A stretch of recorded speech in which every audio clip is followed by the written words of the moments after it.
Damu miracle media நேயர்களுக்கு வணக்கம். நாம் இன்னைக்கு இந்த பதிவுல கேரள மாநிலத்துல அமைஞ்சிருக்க கோழிக்கோடு ரயில் நிலையத்தில இருந்து மகாராஷ்டிரா மாநிலத்துல அமைஞ்சிருக்கிற பன்வேல் ரயில் நிலையத்துக்கு போயிட்டு மும்பையில இருக்க சில பகுதிகளை சுத்தி பார்க்க போறோம். இது வரைக்கும் நம்ம சேனலை சப்ஸ்கிரைப் பண்ணாங்க சப்ஸ்கிரைப் பண்ணிக்கோங்க, பெல் பட்டன் அழுத்தி ஆல்ல வச்சுக்கோங்க. அப்பதான் நம்ம போற வீடியோ உங்களுக்கு உடனுக்குடன் வந்து சேரும். கோழிக்கோடு ரயில் நிலையத்தில இருந்து தினமும் மதியம் 2:40க்கு மகாராஷ்டிராவில் இருக்க பன்வேலுக்கு ட்ரெயின் இருக்கு. அந்த ட்ரெயின்ல தான் நாம இன்னைக்கு டிராவல் பண்ண போறோம். மதியம் 2:40க்கு கிளம்புற மங்கள் லக்ஷதீப் எக்ஸ்பிரஸ் டே 1ல கோழிக்கோடு, கோயிலண்டி, வடகரை, தலச்சேரி, கண்ணூர், பழையங்கடி, பையனூர், நீலேஸ்வர், கங்கங்காடு, காசர்கோடு, கேரள மாநிலங்களை கடந்து கர்நாடகா மாநிலத்துல மங்களூர், உடுப்பி, குந்தாபுரா, பத்கல், குட்டா, கார்வார் வழியா முதல் நாள்ல கேரள கர்நாடக மாநிலங்களை கடக்குது. டே 2ல கோவால அமைஞ்சிருக்கிற மட்கால தொடங்கி திலிம், கன்ஹாவ்லி, ரத்னகிரி, சிம்லூன், கேட், கோவா, மகாராஷ்டிரா 2 மாநிலங்களை டிராவல் பண்ணி இரண்டாவது நாள் மதியம் 12:30க்கு பன்வேல் ரயில்வே ஸ்டேஷன் வந்து சேருது. கேரள மாநிலத்துல அமைஞ்சிருக்கிற கோழிக்கோடுல இருந்து மகாராஷ்டிராவில் அமைஞ்சிருக்கிற பன்வேலுக்கு மொத்த பயண தூரமா 1050 கிலோமீட்டர் வருது. இந்த 1050 கிலோமீட்டர் இடைவெளியில 91 சுரங்கப்பாதைகள், 2116 பாலங்கள் அமைஞ்சிருக்கு. மங்கள் லக்ஷதீப் எக்ஸ்பிரஸ்ல நீங்க பயணம் பண்ணும் பொழுது மகாராஷ்டிரா பகுதிகளில் மிக மிக அழகான இயற்கை காட்சிகளை பார்க்க முடியும். நீங்களும் உங்க வாழ்க்கையில இந்த வழியில ஒரு முறையாவது பயணம் பண்ணி பாருங்க. கோழிக்கோடுல டே 1ல மதியம் 2:40க்கு ஆரம்பிச்ச நம்மளுடைய ரயில் பயணம் மகாராஷ்டிராவில் டே 2ல பன்வேல் ரயில் நிலையத்துல மதியம் 12:30க்கு முடிவுக்கு வருது. நாம பன்வேல் ரயில் நிலையத்துக்கு வந்தாச்சு. மகாராஷ்டிராவில் அமைஞ்சிருக்கிற பன்வேலுக்கு எதுக்காக வந்திருக்கோம்னா மகாராஷ்டிராவில் லொகேட் ஆயிருக்க மாத்ரேன், ராஜ்காட் ஹில் ஸ்டேஷனை நம்ம எக்ஸ்ப்ளோர் பண்ண போறோம். அடுத்தடுத்த வீடியோக்குள்ள வரும், தொடர்ந்து பாருங்க. மகாராஷ்டிரா ட்ரிப்புக்கு நான் ஃப்ரீ 20 யூடியூபர் பிரியஸ், அவரோட ஃப்ரெண்ட் அபின் 3 பேர் வந்திருக்கோம். பன்வேல்ல இருந்து அடுத்து நம்ம தாதருக்கு போகணும். இங்க இருந்து லோக்கல் ட்ரெயின்ல போக போறோம். பன்வேல்ல இருந்து தாதருக்கு டைரக்ட் ட்ரெயின் இல்லைன்னு சொல்லிட்டாங்க. பன்வேல்ல இருந்து நம்ம குர்லா போயிட்டு அங்க இருந்து தாதருக்கு போக போறோம். மகாராஷ்டிராவில் அமைஞ்சிருக்கிற பன்வேல் ரயில் நிலையத்தில இருந்து மும்பையில் லொகேட் இருக்க தாதருக்கு நம்மளுடைய ரயில் பயணம் ஸ்டார்ட் ஆகிருச்சு. நாம இப்ப குர்லா ஸ்டேஷனுக்கு போக போறோம். பன்வேல்ல இருந்து குர்லாக்கு பயண தூரமா 1 மணி நேரம் ஆகும். போற வழியில வஷி ரயில்வே ஸ்டேஷனுக்கு அப்புறம் ட்ராக் வந்து கடலுக்கு நடுவுல அமைஞ்சிருக்கும். பார்க்க நல்லா இருக்கும். பார்த்து ரசிச்சுட்டே வாங்க.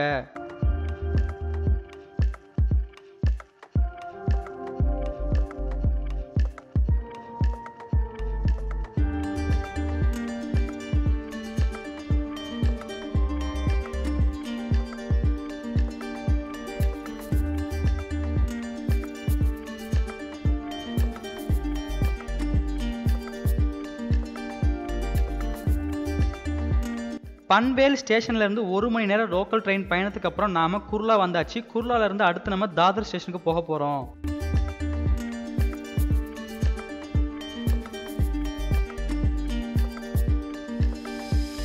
குர்லால இருந்து நம்மளுடைய பயணம் தாதர் ஸ்டேஷன் நோக்கி கிளம்பியாச்சு. குர்லால இருந்து தாதர் சென்ட்ரல் 10 நிமிட பயண தூரத்துல தான் அமைஞ்சிருக்கு. போற வழியில மிக உயரமான அதிகமான கட்டிடங்களை பார்க்க முடியும்.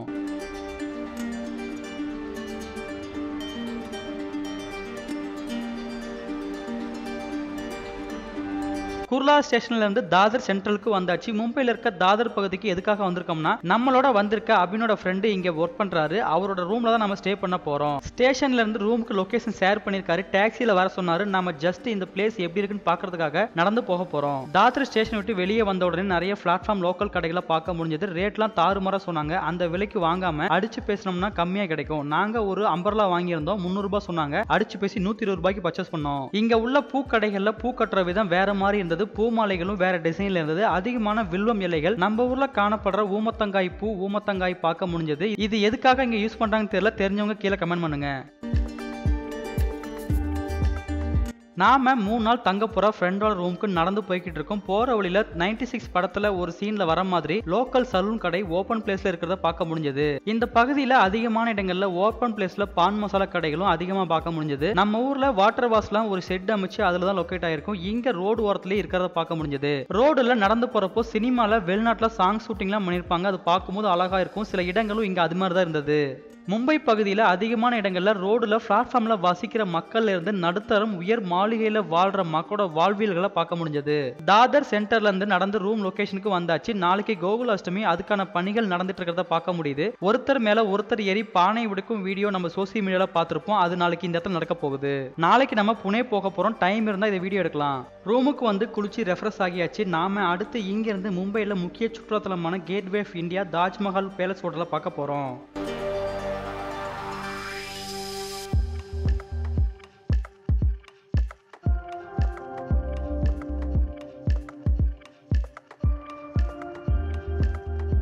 மும்பைல முக்கியமான சிட்டி பகுதியில ஆட்டோலாம் அலோ இல்ல, டாக்ஸி தான். டூ வீலர் மாதிரி கருப்பு மஞ்சள் கலர்ல அதிகமான டாக்ஸில பார்க்க முடியும். இந்த டாக்ஸில நான் மௌனராகம் படத்துல தான் பார்த்திருக்கேன், இப்பதான் நேர்ல பார்க்கறேன். நாம புக் பண்ண டாக்ஸில ஏறியாச்சு. கேட் வே ஆஃப் இந்தியா மும்பைல கொலாபா அப்பல்லோ பந்தர் பகுதியில தான் லொகேட் ஆயிருக்கு. அங்கதான் நாம இப்ப போய்கிட்டு இருக்கோம். போற வழியில அதிகமான உயரமான கட்டிடங்கள், உயரமான பாலங்கள், போக்குவரத்து சுரங்கப்பாதை, எக்ஸ்பிரஸ் ஹைவேகளை பார்க்க முடியும். மும்பை இந்தியாவின் மகாராஷ்டிரா மாநிலத்தோட தலைநகரமா அமைஞ்சிருக்கு. மும்பை 1995 ஆண்டு வரைக்கும் பம்பாய் என்று அழைக்கப்பட்டு வந்திருக்கு. 1996 அப்புறம் தான் மும்பைன்னு பெயர் மாற்றம் வந்திருக்கு. 2018 ஆண்டு நிலவரப்படி டெல்லிக்கு அடுத்தபடியா இந்தியாவில் அதிக மக்கள் தொகை கொண்ட இரண்டாவது நகரமா மும்பை இருக்கு. சுமார் 2 கோடிக்கும் அதிகமான மக்கள் மும்பைல வாழ்றதா சர்வே இருக்கு. உலகத்தோட 8வது அதிக மக்கள் தொகை கொண்ட நகரமா இருக்கு. மும்பை இந்தியாவின் மேற்கு கொங்கன் கடற்கரை பகுதியில் அமைஞ்சிருக்கு. இந்தியாவில் உள்ள எல்லா நகரங்களை விட மும்பைல அதிக எண்ணிக்கையிலான மில்லியனர்களும் பில்லியனரும் வாழ்றதா தகவல்கள் இருக்கு.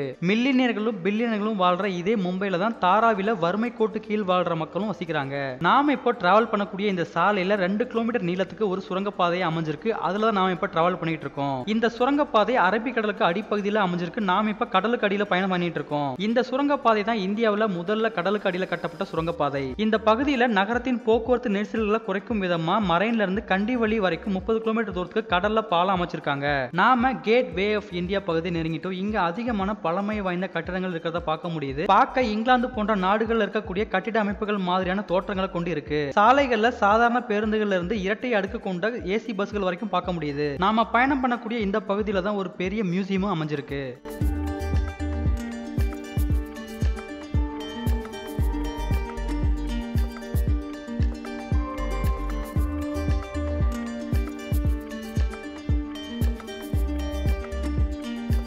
மும்பைல அப்பல்லோ பந்தர் பகுதியில் லொகேட் ஆயிருக்க gateway of India Taj hotel tourist பிளேஸ்க்கு வந்தாச்சு. பழங்கால மோட்டார் ரிக்ஷாவை பார்க்க முடிஞ்சது. இந்த பகுதியில் டாக்ஸி, கார், அதிகமான மக்கள் கூட்டம். இந்த இடம் ஒரே பரபரப்பா இருந்துச்சு. தாஜ்மஹால் பேலஸ் ஹோட்டல் மற்றும் தாஜ் டவர், இதை பத்தி சில விஷயங்களை பார்க்கலாம் வாங்க. தாஜ்மஹால் பேலஸ் ஹோட்டல் இந்தியாவில் மகாராஷ்டிரா மாநிலத்தில் மும்பைல கொலாபா பகுதியில் இருக்கிற 5 ஸ்டார் தங்கும் விடுதி. இந்த தாஜ் ஹோட்டல் 16 டிசம்பர் 1903 565 அறைகளோட 7 தளங்களை கொண்டு ஓபன் பண்ணிருக்காங்க. பக்கத்துல இருக்கிற தாஜ் டவர் 22 தளங்களோட 1973 ஓபன் பண்ணிருக்காங்க. மும்பைல லொகேட் ஆகியிருக்க பழமையான தாஜ் ஹோட்டல்ல தான் இந்தியாவில் முதல்ல நீராவியால இயங்கக்கூடிய எலிவேட்டர் லிப்ட் வந்து நிறுவப்பட்டிருக்கு. முதல் உலக போர்ல 600 படுக்கை வசதிகளோட மருத்துவமனையா பயன்படுத்தப்பட்டதா தகவல்கள் இருக்கு. நவம்பர் 26, 2008 தீவிரவாதிகளோட தீவிர தாக்குதல்ல மும்பை தாஜ் ஹோட்டல் தாக்கப்பட்டிருக்கு. தாஜ் ஹோட்டல்ல முழுவதுமா ஹைஜாக் பண்ணி தங்கி இருந்த 167 பேரை சுட்டு கொண்டிருக்காங்க.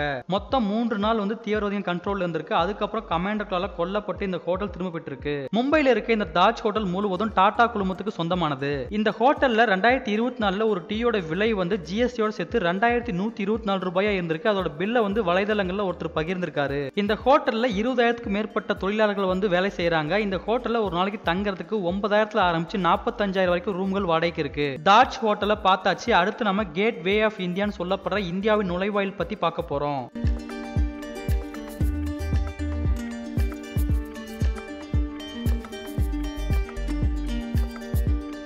இந்தியாவின் நுழைவாயில் 1911 ஆண்டு பிரிட்டிஷ் மன்னரின் 5ஆம் ஜார்ஜ் மற்றும் ராணி மேரி ஆகியோரின் வருகையை நினைவு கூறும் வகையில ஒரு சின்னமா கட்டப்பட்டிருக்கு. இது மும்பைல ஒரு முக்கிய சுற்றுலா தலமா அமைஞ்சிருக்கு. அரபிக் கடலோரத்துல பசாற்று கல்லால கட்டப்பட்ட இந்த நினைவு வளைவு 26 மீட்டர் உயரமுள்ளதான் அமைஞ்சிருக்கு. இந்த நினைவு சின்னம் 31 மார்ச் 1911 கட்ட தொடங்கி 1924 கட்டியிருக்காங்க. அப்பவே இதை கட்டி முடிக்க 2.1 மில்லியன் செலவாயிருக்கு. இந்த நினைவு வளைவை சார்ஜ் விட்டர் என்ற கட்டிட கலைஞர் தான் கட்டியிருக்காரு. மும்பை பகுதியில படகுகள் மூலமா பயணம் செய்து வந்து இறங்கும் பொழுது முதல் கட்டிடமா இது இருக்கிறதால இந்தியாவின் நுழைவாயில் என இந்த மக்களால் அழைக்கப்படுது. இந்த இடத்துல 2003, 2008 ஆண்டுல 2 முறை தீவிரவாத தாக்குதல் நடந்திருக்கு. கேட் வே ஆஃப் இந்தியா இந்த பகுதியிலிருந்து மோட்டார் படகு மூலமா 20 கிலோமீட்டர் கடல்ல பயணம் பண்ணோம்னா காராம்புரி தீவுல இருக்கிற யானை குகை தீவுக்கு போகலாம். யானை தீவுல பழங்கால குகைகளும் பாறை சிற்பங்களும் பார்க்க முடியும். பாறைகளை குடைஞ்சு கோயில்களும் கட்டியிருக்காங்க. நீங்க மும்பை பகுதிக்கு வந்தீங்கன்னா மறக்காம யானை குகை தீவுக்கு போயிட்டு வாங்க. மும்பை 7 தீவுகளின் நகரம் என்று அழைக்கப்பட்டு வந்திருக்கு. பம்பாய் தீவு, பரேல், மசகான், மாஹிம், கொலாபாக், போர்லி, கிளவி தீவுன்னு 7 தனித்தனி தீவுகளை கொண்டு அமைஞ்சிருந்திருக்கு. காலப்போக்கில் ஒன்றிணைந்து இப்ப மும்பை நகரமா உருவாகி இருக்கு. நாம இப்ப இருக்க இந்த பகுதி கொலாபா பகுதி.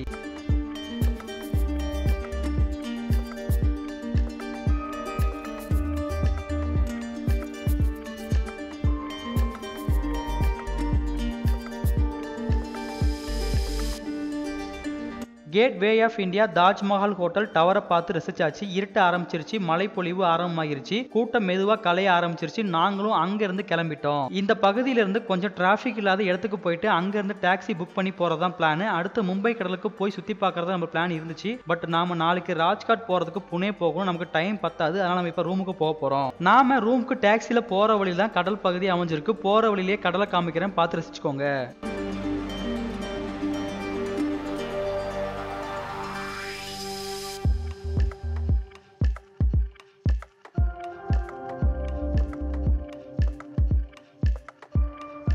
தாஜ்மஹால் பேலஸ் ஹோட்டல் பகுதியிலிருந்து கொஞ்சம் டிராஃபிக் இல்லாத இடத்துக்கு வந்து டாக்ஸி புக் பண்ணோம். டாக்ஸி வந்துருச்சு. நாம இப்ப டாக்ஸில ரூமுக்கு போக போறோம். நாம வந்த வழியிலே தான் திரும்பி போக போறோம். பகல் நேரத்துல இருந்த இடம்லாம் இரவு நேரத்துல எப்படி இருக்குன்னு சொல்லி பார்த்து ரசிச்சுட்டே போலாம் வாங்க.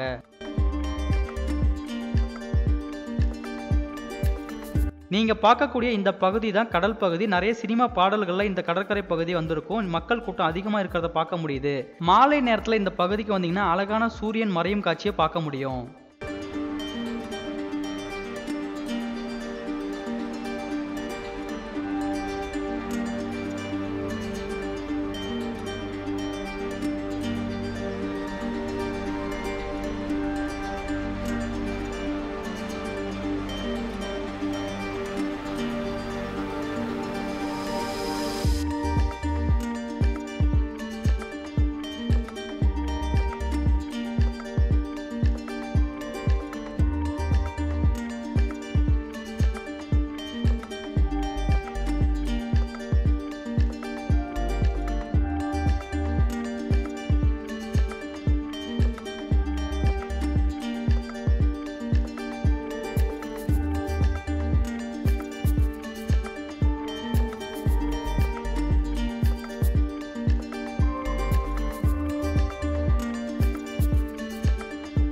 கொலாபா அப்போலோ பந்தர் பகுதியிலேருந்து டாக்ஸியில் நம்ம தங்கி இருக்க ரூம் லொக்கேஷனுக்கு வந்தாச்சு.